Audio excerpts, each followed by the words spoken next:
Karon mahimo ang sa tao. Salad ang panito. Gamitan na nako ani kay gamay ra ako kefir. Both of them had So, dreams, ito and lang nako one of them ani. was restored, and the other one was not. The baker was hanged. Kefir ako And na so, doon. it's just one crisis after the other. Then one morning he wakes up, and they come to him and they say, "You need to get a shower and get Salad dressed dressing up. guys. You're Para sa going to before panito. Pharaoh himself." What was all that? Well, that meant death or whatever it meant. And so Lami ang they said, salad "Well, dressing ba? what's happened is that Pharaoh's had this dream. Remember the dream about the cows, Ito na lang na the ako lean kay cows and the fatted cows and lami the ang salad dressing. lean stalks and Okay. the So, thin stalks and maghimo corn." tag And so salad he's dressing had this na. dream and Dali all of this kaayo paghimo. soothsayers and so forth, they could interpret it. So the butler says there was a man in prison when I was. He was a Hebrew, and he interpreted my Tama dream. na to og gamay flaxseed oil. Lami kay ning flaxseed oil Well, ba? what did that mean? Kay He ang had iyang an idea what taste that meant, ani. but it was a wonderful Marit may opportunity. pagka Now watch this. battery or Joseph dili battery. had the awesome privilege and opportunity to present Unya his human. God, this Hebrew God Jehovah, Unya to human. confront all the Ano na to siya heathen og. gods of Egypt. Because he said, Okay lang ko. my Kaya God doon na ako din is na ako Jehovah. gamitag mixer. I'm not an interpreter, Ano na but to he siya will. og He can chia interpret your seeds. dream. No? And so he Unya told him to the ang dream. dressing. And Joseph interpreted a dream and said, there'll be 7 years of awesome bounty. 7 years Unya, of ano to siya absolute og nothing. pepper. Nothing is going to grow. Black pepper. And the Kanya ako wisest na thing to hindi do transfer is dili to, na mao ko. in these first 7 years, Unya, plan for the next 7 years. And so when he got through talking to Pharaoh, naamoy Pharaoh asked the mga question, kuan well, diha, what mga man is there herbs, in all of kayo Egypt ng as herbs na. wise as this man? Mga na to So what did dry he do? garlic He made powder. him second only to himself. Ihatag mo guni sa ako. He said he'll Tayo run in sa the second akong chariot, gamiton. and he Bisaya. said, no one will lift a hand in all of So, Egypt without garlic. Joseph's Saan ko permission. maybe? Now think May about garlic it. ba? When he was at home, he didn't know anything about ruling anything Sin. No? except to be ruled. In every circumstance, in every crisis of his life, God Okay. was So, preparing ano him ni for siya? something else. No?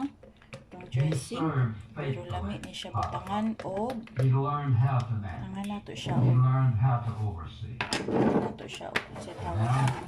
he has the very Mao awesome niya pinakalalami, no? position of being Cilantro. able to rule So over sa all Pilipinas those na siguro who would cilantro rule pero over ambot him. lang sa Davao. What was his attitude Kaya all ako this? mga naistorya Looking to the na, Father, na trusting Pinoy Him. po na sa He Manila had na a dream, puyo and he was believing that what God had shown him would be true one day. na sila kuan Now, I'm just mga giving you all gulay. that as the background of what I really want to say So ato na siya about slice on ubang facing kuan nipis crises in gamay. your life and the Gamay opportunities. kayo. Because Kami you're kay going to have it. cilantro ba kay ngano? And you Kumot. can either respond Pero sa incorrectly Pilipinas and kapalo suffer the mo consequences. kuan. And sometimes people say, well, I don't know Kung why walay that's not cilantro, gotten this further oregano. along in life. King oregano More eh. than likely, it's because back Oregano. here, watch this, back here in Kumot things sila that you oregano. thought were insignificant, No? Ito ang oregano wa man na nato ginagamit because he kay was testing you, tambal giving naman you the sa ubo ng opportunity, oregano sa testing tuwa. you, trying you, and Pero, revealing to you how you Diri respond. ang oregano, I dried. think many people dried wonder why, oregano how ginagamit sa somehow they missed pagluto. it in life. So, And the truth is, dato they ah, didn't lami respond na correctly fresh. to the simple little Tambal na ba testing na sa trials ubo ng that came their oregano? way. Kailangan kay kuha ng So, oregano ba? with all that in Kay mind, humot na I siya. have 15 Kaya ato na siyang suggestions. isagol diri. I'm going to put them all on magic springs. I want to tell you Oo. this. I know they work. Kaayo. I've been through enough crises in my life Dressing. to know they absolutely work. Ano siya? So if you're going through a crisis, no matter what it is, Okay. I can tell you this will work. Kini. If you're wise enough Ako lang ni siya. to write these down, Ikuan Put them to the test. Isa na eh. Try Garnish. you will find yourself in any crisis, no matter what it might be. God bringing you through it, confident and assured. We not throw out of that Kami siya confidence ang and ato ang assurance. sulanan. But it'll be Kining there. ako ako So I want to begin with Ferdinand. one, the basic one is Ako simply kay this. akong kauban akong I'm going to see siya na ako. these crises, whatever it might be, I'm going to see them, first of all, Ako siyang patilawan ba. the way God would have me So to look at butangan them. ako og broccoli. That's Iwa na ko this. yung mga gulay. Mauna lang ni. He's working Mauna lang everything yung mga in my piling life kay. for my good. Wapay Romans pa 8:28. kamalingki. He said, oh, I've been hearing that all my life. Well, but what have you May done about it? gawas Have you gahapon been kay tugnaw practicing? In kain. other words, if you can see, if Snow. you believe that Romans 8:28 is true, that God Basa causes all Sana things to work for slide our ba good, sa if ice. you and I truly believe So, that is to those of us who Ano? are His children, that is the Sure. first step. When a crisis comes, the question is, tuog ko ang broccoli. not God, why did you do this? So, But I have to ang look, broccoli, ask myself labi the kay question, do I broccoli. really Hilaw truly lang ni believe siya. that He's working everything No, for my salad. good? Then I Lami will po ning take an broccoli, opportunity in this Steam. crisis Lami to kay ning discover broccoli what steam. God wants to do in Kanya my ang life. butangan og olive The oil. second, Tangan very, og very olive oil ang important broccoli. truth is in Asin ug Psalm kanang pepper. 103, Kites na verse 19. Muna siya ang That's Paris the sa that imong God is in sudan control nga of your dry. life. If you're in a Sudan crisis kay and you don't believe that para God di is ka in control of all makaon-kaon. things, then you have a reason less to be carbs wringing na your kay hands and ano. wringing your heart. Damorta mo ka og He's in charge carbs, of everything. He's in control of carbohydrates, everything. damorta mag-crave Therefore, og when it comes sugar. to Romans 8:28, Damorta He's magsige causing all kaon. things to work together for Magsige my ka good. kaon og I may not understand it. He's causing all things to kanang work carbs. together for my good. Kanang sa tawag And ani. that being Kanon. true, it can only be true if He's in control of all things. Kami nag-control mi sa mong The kanon. third Wala namin thing, if you'll nagkanon. think about it Kinuha for a mo moment, gamit. you have to accept the So, truth. angat po ako What is ani. in Isaiah 55? Nabiling kag gabi sa tawag ani ay. Remember what He says? He says, na my ways are not your ways.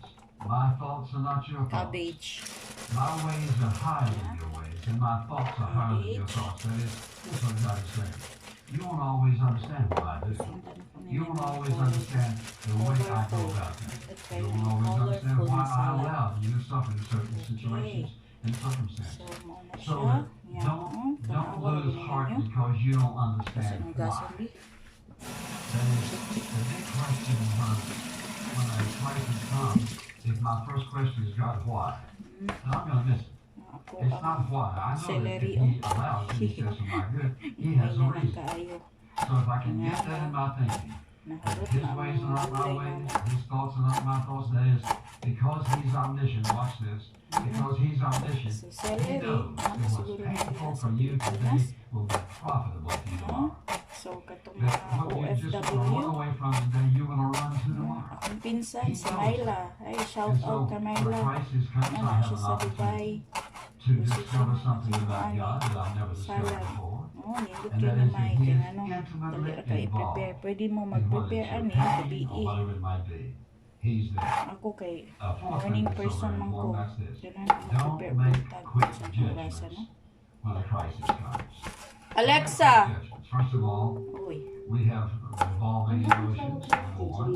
And when a crisis comes, most of the time, we don't have any details or don't have the proper details. If you start listening to your friends, you won't know where you Salad o are. puro green. And so the truth is, you have to ask yourself the question, well, maybe God will, well, I don't quite understand this. So naturally, you'd ask that question. But a quick judgment is always a wrong attitude. But God, what are you up to in my life? You can ask God, and you can tell him, Lord, I don't like this. I don't understand that you've got this happen in my life. He understands that. But you can get over that fast. Because you said, Romans 8:28, I believe. I believe that He's in control of all things. I know His ways are not my ways. His ways are higher than my ways. And if they're higher, that means they're wiser than my ways and much more profitable for us. And then, of course, focus on God instead of the crisis. In other words, all of us have faced crisis in life. And if you find yourself focused on that crisis and the pain of it and so forth, what happens is you'll get off track. And you'll lose the awareness of the comfort and the knowledge you know that God has of you and His unconditional love for you. You say, but it's painful. Sure, it's painful. But you can still focus on Him. And this is why somebody says, well, how can I focus on God when I'm hurt? Here's how you focus on it. Open the Word of God and start reading. You can read in the Psalms, you can read the epistles, or whatever it might be. But what happens is when you get into the Word, God becomes your focus. And He's going to encourage you, challenge you, or bring something into your mind that needs to go in your life that shouldn't be there. And so He's going to show you what that is. And you begin to understand, well, now I begin to see what you're doing. Unsa nang And oras? if you focus on the crisis, you'll lose something. And then, of course, Ha? a avoid focusing on the pain. Okay. In other words, the pain. Iset ra gud sa alarm bing 6:25. I may still be hurt. And I can remember times in my own life when I felt that same thing, that hurt, that pain. When I get in the Word of God and start reading, it's like God would just, He would just calm my spirit and quieten my spirit. And it's like getting sad on a cut. And things begin to change in my thinking. And what happens is you begin to look at things differently. But you've got to focus on Him. And that's why I started Romans 8:28. And then on the 103rd Psalm. In other words, all of these are basic, believable, indestructible, unchangeable truths about God. He's working for your good. He's in absolute control. And you don't understand, but He understands. And then, of course, recall the past crises and the opportunities that followed them. All this said while ago, we had crises in our life. So I ask you, how did you respond? Well, he said, well, just pick out the worst one. How did you respond? If you responded correctly, you can probably look back and say, well, thank God. It was a very difficult time in my life, but now I see what you were doing. You were preparing me for something else. And if you'll think about this, it is the will of God. He says that He's predestined you and me to be conformed to His image. That means He's continually working in our life to shape us into the character of Jesus Christ. He is going to allow, He's going to send into our life whatever is necessary to shape us in character like His Son. So therefore, when I look at that and I think about the opportunities, and I look in my own life and think about things that have hurt me deeply or a real crisis in my life, I can look back and see exactly what God is doing. Now, if you'd ask me over here in the middle of it, what's He doing? Same thing you'd say. I don't have any idea what He's doing. But on the other side, that's why if we respond properly, then what's going to happen? We're going to make progress even in the midst of that situation, circumstance. And then little by little, we're going to begin to understand what in the world was God doing in the process. So I think about dealing with our anger immediately concerning. Now we just say, well, I thought you said you shouldn't be angry. I didn't say you wouldn't be angry first. In other words, the Bible says don't let the sun go down on you. Don't take it to bed with you. So the truth is, when certain things happen to us, our natural normal response may be anger. But you can't let it stay there. You have to say, okay, God, I'm angry about this. I don't appreciate this. I don't like this. I don't know they treat me this way. But I'm asking you to forgive me for my anger, and I'm moving on, God. What are you doing? I want to take advantage of this opportunity of being able to be hurt without being angry for a few moments. Because I know that it's not going to get better. We're all going to face crisis. And when you respond immediately, as we said a few months ago in anger, and when you let anger just lie there, it's going to cause you some problems that you could possibly miss God's whole purpose. And there are people, and I've met people, who have lived and are still living in anger over something that happened years ago. And I would say to them, well, why can't you let it down? You don't know what they did to me. Well, how long is it? It's been 7 years. Wait a minute. You're still angry over something that happened 7 years ago. Yes, I am. Well, what has it profited you? Silence. Because anger does not profit anything. The question is, what was God trying to do in your life? And you put this barrier on. And you said, no. When God tries to do something in your life, it's absolutely going to make an impact. Then, of course, submit yourself to the will of God in the situation, whatever it is. And that's not always easy. Watch this, we have to go back. You see, all this boils down to whether I believe Him or not. He says He's working it for my good. Do I believe that?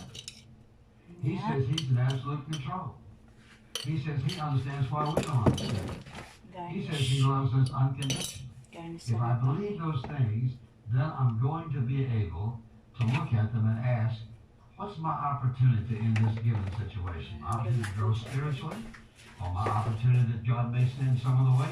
That all this is just getting us ready for everything that happened to Joseph salad, no? until the day he met Pharaoh face to face. All of that was preparation for what God was going to do. He was always showing, always being submissive to the situation which he found himself because he believed Gusto ko God. dressing unta. God had given him a dream. You said, well, I've never had a dream like that. You got something better than a dream. He said, what's that? You have the written word of God. And listen, dreams come. How many of you can interpret your dreams you have at night? They're useless. They're just a mixture of something, and you think, where in the world did that come from? Siya. You can't trust a dream. Nyakin Listen, ako. you and I have the word of God. We can trust his word. Langga ko We're far ahead of where Joseph was when it Sa comes kong to langga ko truth ini. and understanding what God is doing in our life. Okay. Then, of course, you have to demonstrate. So, muna siya guys. Kini ako pa rin baunon. Kay lami ni siya madugang na ko niya. You mean to tell me when I'm Okay, hurt, thank you for I feel rejected, watching. I mean the whole world's falling apart,